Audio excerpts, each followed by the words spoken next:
Hello, everybody. Hello again. Thank you for being here. My name is Yemi Oluseun, as you'll probably know. Today I'm talking about lifecycle marketing and how to grow your business using marketing automation. This is just a bit about me. As you know, my name is Yemi Oluseun. I help growth stage businesses implement sales funnels and help them use their CRMs creatively to boost retention and loyalty amongst their customers.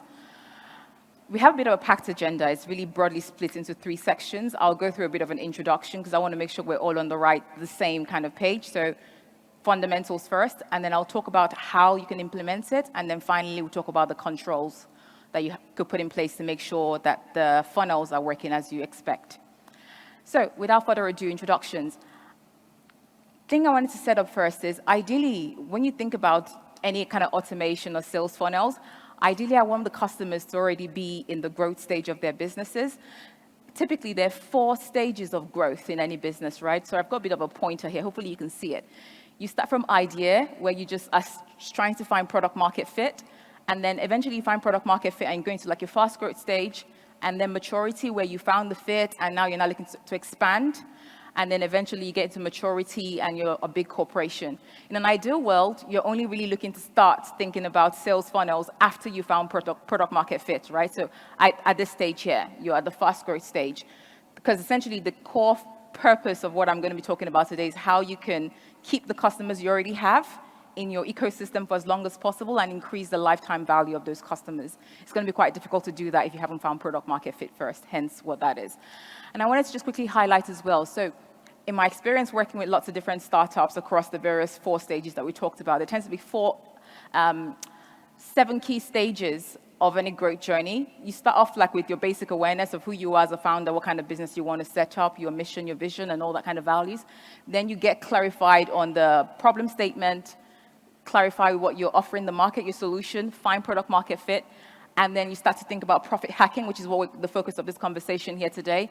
And then we look to optimize, and then we stay entrepreneurial by either expanding to new markets or selling the business and moving on. I'm just showing this here as a quick overview so you get a context of how I'm imagining growth will happen from idea all the way through to exit and growth. So here's the core of what we're going to be talking about today in the 17 minutes we have left. By the way, I'm going to leave 5 minutes at the end or so for Q&A, so please, let's keep this interactive.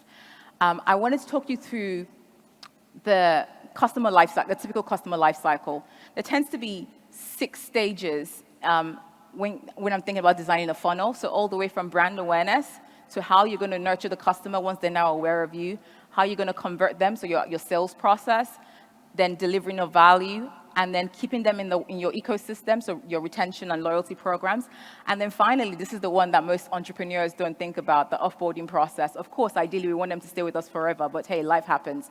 We want to make sure that we've thought about that and we're making it as customer-friendly as possible so that they have a good enough experience to return should things change for them in the future. So this is the core of what I'm going to be talking about today. For each of these various stages, I want to also highlight to you what the key deliverables or the key things you could set in place so you can achieve the goals for each of the steps. So at brand awareness, you want to make sure you have a lead magnet and on and on.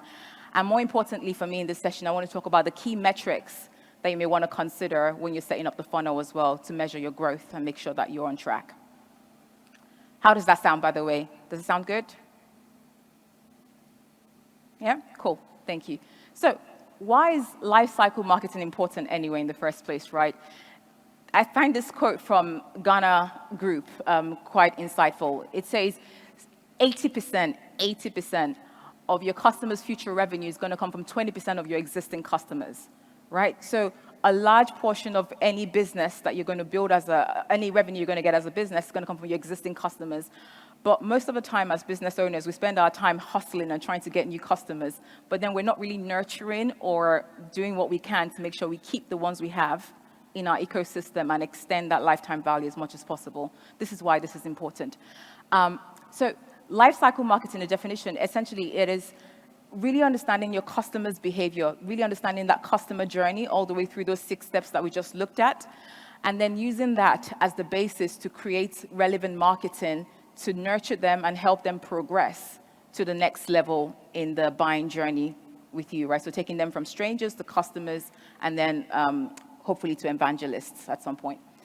To do a thorough lifecycle market, it requires that you really understand your customer journey. So that 6-step process I showed you here, ideally you sit through and you map this out for your business from start to finish. So a key part of building a lifecycle marketing system is having a sales funnel defined. And just quickly, again, I'm just setting context here for the first few slides. Quick definition of a sales funnel is just a series of activities that helps you convert strangers into customers and keep them for as long as possible. It can be as simple as ABC, right? Because the goal is just to accelerate your buyer's commitment all through the journey. And why to have a sales funnel? Hopefully that's all clear right now. I don't have to go over this slide once again. So I'm just going to skip this for the sake of time. Ideally, before you start this, you have these 5 Ps all set up and in place. As we talked about, you have clearly already defined a pain point that you're solving. So you know what your market size is, and you know what the competition landscape is, and what your competitors are doing as well, because that's going to be a good basis to then define the strategy for yourself. So it's what's your problem, what's the current market landscape. Secondly, what's the product that you're offering the market? So it's, have you defined clearly what the outcome is going to be, how much time it will take for people to see the benefit of what you're offering, and the guarantee of success, and how much effort the customer will need to exert to get the value that you're offering. Finally, thirdly, who is the ideal target customer that you're targeting? So again, we know who who we're talking to. Fourth, this tends to be one that's skipped over, but it's understanding your personality and your DNA as a company and as a founder. Is there anything that's special to you guys? Like, are you already great public speakers? Are you great writers? If so, how can we incorporate that into your brand awareness? Because if it's a thing of you already enjoy doing lots of public speaking, lots of writing, then perhaps that should go in the strategy for marketing, not just running Facebook ads, or in conjunction to running Facebook ads as well. Let's use a strength that you already have. So it's, what's your personality? What's your unique advantage? And tailoring that into that funnel that we're designing. And then finally, having product market fit. So ideally, you have these 5 things in place before we start looking to do any kind of life cycle marketing or growth marketing, because otherwise it just tends to derail the conversation. I'm going to skip over this quickly. It's just further warnings or guidelines on setting up this funnel. So it's realizing that ads are an accelerator. They don't initiate the process, right? So you already need to have a good offer, because the ads by themselves is not going to create sudden demand if the product itself is not as effective. And this process requires testing. There's no magic bullet, right? It's going to require some iteration. You experiment, you learn. So you have a hypothesis, you experiment, you learn, document the learning, and you keep iterating until you find your sweet spot. I think that's important. And then fourth, it's important to review your current So what's the market currently doing? Being aware of that and see what the patterns are. And then you want to copy first. I know it's not the most creative thing you're going to hear today, but copy first and then adapt and innovate as you go. Tends to be the guidelines. So with that, that's the end of the initial introduction context. So when it comes to implementing, it's 8 key steps we look to do when we're setting up funnels for clients, right? So first one is to really determine what's the product market fit. So following all the iteration we've done, who have we now finally defined as our ideal customer profile? What are we offering them, and where can we typically find them? That's important to know. What traffic sources are we going to rely on? Again, based on what I said previously, right? So it's the traditional things that your competitors are already doing. And then also you as a founder, what makes you special? Is there anything you want to incorporate that is not common to other people? Might be worth including in your traffic sources. Thinking about a lead magnet as well. In subsequent slides, I'll share some examples of some lead magnets you may want to consider. Fourth, probably want to have a tripwire. So I'll explain this in a minute in the next slide. And then, of course, what's the core product you're offering people as number 5. Number 6, once they've now become your customers, what's the upsell or maximize that you're going to offer them to really stretch the lifetime value of that customer you already have. And then 7, what's the return path? How are you going to make sure they keep coming back to you? Like, what's your hypothesis on how long it takes for customers to typically come back and renew a purchase? Because you want to know that, because that will, again, help with the marketing, because we know when to follow up with the customer to say, hey, we haven't seen you for a while. Do you want extra whatnot you're offering? And then finally, defining key KPIs for each of the stages of that sales funnel journey that we talked about. So without further ado, let's get started. So as we said, there's 6 steps in the process, right? With your brand awareness, the goal at this point is just primarily lead acquisition, right? You're not trying to sell them anything at this point necessarily. You're trying to make them aware of you as, hey, this is who we are. This is what we can offer you. Are you interested? And to test interest. And the way to do that ideally is to offer a lead magnet so they can give you some contact information in exchange for the value that you're providing them at that point. You may want to track things at the metrics at this point. You may want to track is things like marketing lead per channel, right? To see which channels are most effective, especially if you're using like 3 to 4 channels as we suggested in previous slides. So it's like testing out your various channels to see which one is more effective might be a good metric at this stage of the funnel.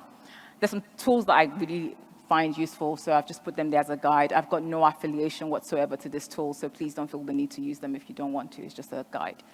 And then you go on to the nurturing step. I think this is one that I find a lot of businesses skip over, right, is you make the customers aware, and sometimes if they don't buy immediately, we're not very good at keeping them warm and taking them from cold to warm and then to hot. So it's what's that nurturing process going to be? How do you take them from unaware of you to like mostly aware? Again, we'll talk about that quite quickly in the future slides. And then what's your conversion process, your sales process? I think a good metric to have there would be like your conversion rates per channel. Again, you want to know which channels are most effective, because you may find that although you get lots of conversions from one channel, it costs a lot more money to convert those customers because maybe perhaps it's a very unqualified channel, or it's not as specialized as, say, if you were advertising an industry magazine, you may get 1 or 2 leads a month, but those leads tend to be very more qualified for your offer. So it's worth tracking that. Or what's the customer acquisition as well per channel might be worth tracking at that point. And then you get to delivery, and you want to be tracking things like what's your time to value, like what's the average time to value for each customer you get on board. And what's the average user time? Again, important to know this, right? Because if you notice that over time, the customer's active time starts to deplete. So you have a customer that was using your platform 1 hour on average a week, and now he's slowly using it like 20 minutes, 10 minutes, 5 minutes a week. It's potentially showing you that this customer is possibly likely going to churn soon, right?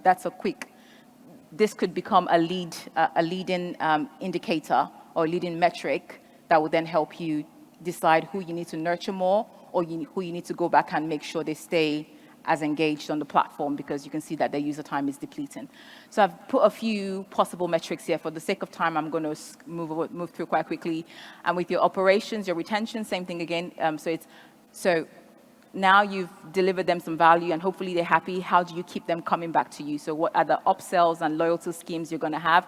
How are you going to measure the customer lifetime value, and what's the average repeat purchase rate that you expect? Again, important to know this, right? Because if the customer is not purchasing at the rate you are expecting, then you could send them a follow-up or email to chase up. And then finally, offboarding.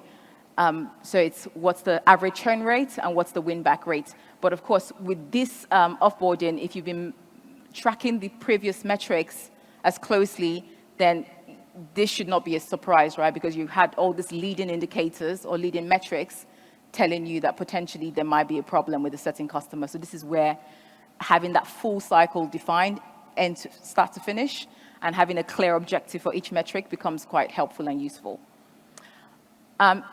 One thing I wanted to say quickly is so with this whole process, it's more, when I talked about it, it sounded very linear and sequential, like this. But in practice, it's more of a flywheel, to be honest, right? So I put 7 lines there because I wanted to highlight that on average, it takes 7 contacts with a brand for a customer to be willing to buy your products, right? So don't expect that from the first time they hear about you, they probably want to buy. So you've got a few interactions, then they're activated and looking to potentially do business with you, then they are converted. And at that point, you can then start to get them to, if they're happy with the delivery, leave a review or make a referral, and then keep them coming back, purchase, and then hopefully this never happens. Or if it does, at least you have it in plan, and you then can put in strategies to win them back. This brand awareness, I think I touched on it quite briefly previously, right, is being aware that with brand awareness, it's not just the people hear about you and that's the end of it, right? It's really thinking about the full cycle, right?